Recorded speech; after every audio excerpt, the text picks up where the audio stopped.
Rural indebtedness. Rural indebtedness refers to a situation of rural people unable to repay the loan accumulated over a period. வட்டிக்கு கடை வாங்கி யார் அந்த கடனை வட்டியோட திரும்ப செலுத்த முடியாமல் இருக்காங்களோ அவங்க அதுக்கு பேர் rural indebtedness. Existence of rural indebtedness indicate the weak financial infrastructure of our country in reaching the needy farmers, landless people and agricultural laborers. நம்ம கண்ட்ரியில் பார்த்தீங்கன்னா இந்த ஃபினான்ஷியல் ஸ்ட்ரக்சர் இன்ஃப்ராஸ்ட்ரக்சர் வீக்காக இருக்கிறதுனால ஃபார்மர்ஸ்க்கு அந்த கூலி தொழிலாளிகள் அவங்களுக்கெல்லாம் பார்த்தீங்கன்னா இந்த இன்டப்டர்னஸ் இன்க்ரீஸ் ஆகிட்டே போகுது. This leads to low living standard, low productivity and suicides, increasing suicides. இது மாதிரி இன்சிடென்ட்ஸ் எல்லாம் ஈவில்ஸ் எல்லாம் நம்ம இந்தியன் ஃபார்மர்ஸ் கிட்ட நடந்துகிட்ருக்குது. இந்த ஒரு பிக்சரே சொல்லும் நம்மளோட இந்தியன் ஃபார்மர்ஸோட நிலைமை எப்படி இருக்குது. The farmers borrow loan for various purpose like agricultural operations agriculture work, plowing, weeding, sowing and மாதிரி, and supporting the family in the lean season. agricultural work இல்லாத ஆஃப் சீசன் இருக்குல்ல அந்த சீசனில், and purchase of equipment in the recent year, expenses on celebrations, வில்லேஜஸில் function கல்யாண காதுகுத்து அது மாதிரி ஃபங்க்ஷன்ஸ்க்கு, and liquor consumption and medical expenses. இதுக்கெல்லாம் பார்த்தீங்கன்னா லிமிட்டே இல்லாமல் கடை வாங்குவாங்க.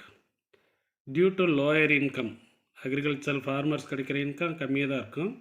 அதனால் என்ன செய்ய முடியல, the villagers are unable to repay the loan or pay the pending interest on the principal amount.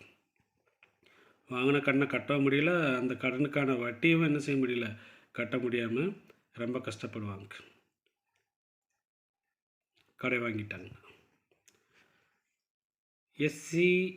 SECC எப்படி government of India socio economic and caste census 2015 என்ன சொல்லுதுன்னா, around 73% of households in India are rural, வில்லேஜில் தான் வாழ்கிறாங்க.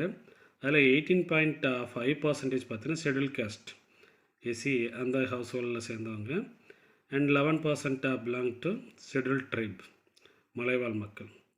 இவங்களில் தான் அந்த poor people அதிகமாக இருக்கிறது. The data of national sample survey organisation NSO 2002-3 அந்த ரிப்போர்ட் என்ன சொல்லுதுன்னா, it reveals that only about 30% of poor borrowers get credit from formal banks. Banking institution மூலியம் கடை வாங்குற 30% ஆஃப் பூவர் பீப்புள் மட்டும்தான். AIDAS according to the All India Debt and Investment Survey 2002 என்ன சொல்லுதுன்னா, the share of institutional credit, bank formal loans கடை வாங்குறது இருக்குல்லையே, அது என்ன ஆகிட்டுருக்குன்னா டிக்ளைனிங், குறைஞ்சிட்டே வருது. 1991 66.3% இருந்தது, 2002 57.1% ரெடியூஸ் ஆகிடுச்சு. எதுனா இந்த பேங்கிங்கில் கடை வாங்குறது, ஃபார்மலில் கடை வாங்குறது.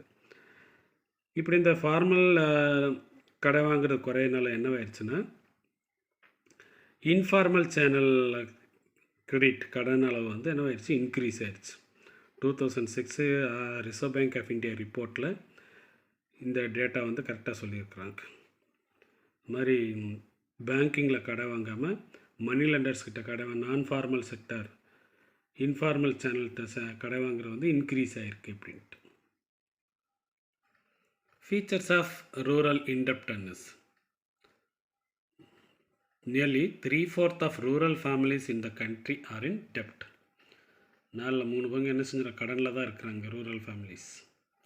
The amount of debt is heavier in the case of small farmers. அதுலேயும் இந்த ஸ்மால் ஃபார்மர்ஸ் தான் அதிகமாக கடன்காரங்களாக இருக்கிறாங்க.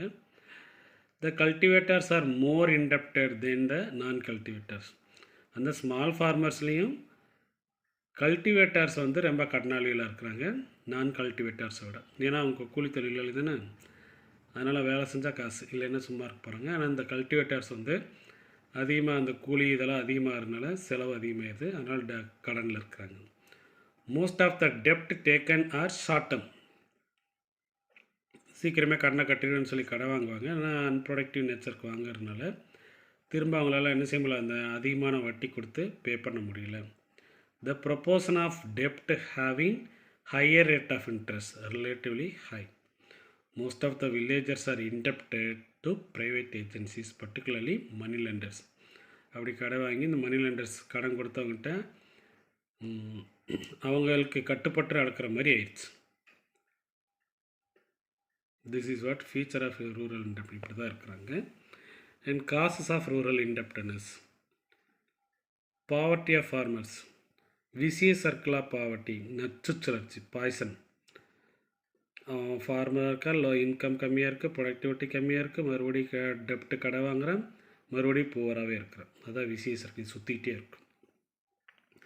Borrow for consumption, cultivation and celebration. இதுக்கெல்லாம் கடை வாங்கினாலும் என்ன வருது, த பாவர்ட்டி, டெப்ட் and high rate of interest hold the farmer in the grip of money lenders. அந்த கடன் கொடுத்த கண்ட்ரோலே அவனை இருக்கிற மாதிரி ஆக்கிடுச்சு. And failure of monsoon, gamble of monsoon சொல்லியிருக்கேன் இல்லையா, அது வந்து the frequent failure of monsoon, அடிக்கடி மான்சூன் ஃபெயிலியர் இருந்ததுனால ஃபார்மர்ஸ்க்கு வந்து அது ஒரு சாபமாக இருக்குது. And they have to suffer due to the failure of nature. Therefore the farmers find it difficult to identify good years to repay their debts. எப்படா நல்ல காலம் பிறக்க அந்த கடனெல்லாம் கட்டலான்னு சொல்லிட்டு வெயிட் பண்ணிகிட்டே இருப்பாங்க. அண்ட் லிட்டிகேஷன்ஸ், வாய்க்கா தகராறு, வரப்பு தகராறு, அண்ணன் தம்பிகளுக்குள்ளே சண்டை போட்டு அந்த லேண்டு பிரிக்கிறதுல சண்டை போட்டு கோர்ட்டில் கேஸ் இது மாதிரிலாம் போட்டாங்கன்னா வேறு வழியே இல்லை. The court compel them to borrow heavily. Being uneducated and ignorant, they are caught in the litigation process and dry away their savings and resources. சொத்தே அழிஞ்சாலும் பரவாயில்ல, எப்படியாவது இந்த நிலத்தை மீட்டுன்னு சொல்லிட்டு அந்த மாதிரிலாம் வீரவசனம் பேசிட்டு கோர்ட்டுக்கு போவாங்க. அங்கே போனால் இருக்கிற சொத்தும் போய் கடைசியில் அவங்க சாகிற வரையும் கூட என்ன செய்யாது, ஜட்ஜ்மெண்ட்டே வராத அளவுக்குலாம் இருக்கும். Because they are ignorant and uneducated. And money lenders and high rate of interest. The rate of interest charged by the local money lenders is very high.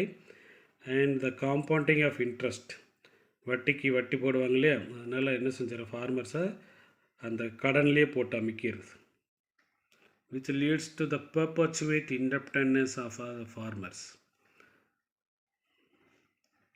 And measures to remove the rural indebtedness. Several remedial measures have been introduced to reduce the rural indebtedness. What are such remedial measures ன்னு பார்த்தோன்னா, regulation of money lenders, கடன் கொடுக்குறவங்க அவங்களாம் regulate பண்ணுறது. Development of rural banks, regional rural banks, microfinance, formation of self-help groups, primary cooperative banks, land development banks, crop loan schemes, lead bank schemes, micro unit development and refinance aging bank Mudra, promotion of subsidiary occupation, off-farm employment opportunities, skill development programs and so on. இவ்வளோ schemes, இவ்வளோ banks, இவ்வளோ loans, இவ்வளோ fund facilities எல்லாம் இந்த poor farmers இண்டெப்டன்லேருந்து recover பண்ணுறதுக்காக introduce பண்ணது existing அங்கே நடந்துகிட்ருக்கு. However the interest rate charged plus transaction cost for poor people and self help groups are much higher as compared to that of a rich people. பணக்காரங்களோட இந்த poor people, இந்த self help group people இருக்காங்க இல்லையா, அவங்களுக்கான அந்த rate of இன்ட்ரெஸ்ட்டும் அந்த transportation சார்ஜும் rich பீப்புளோட ஹையாக இருக்குது.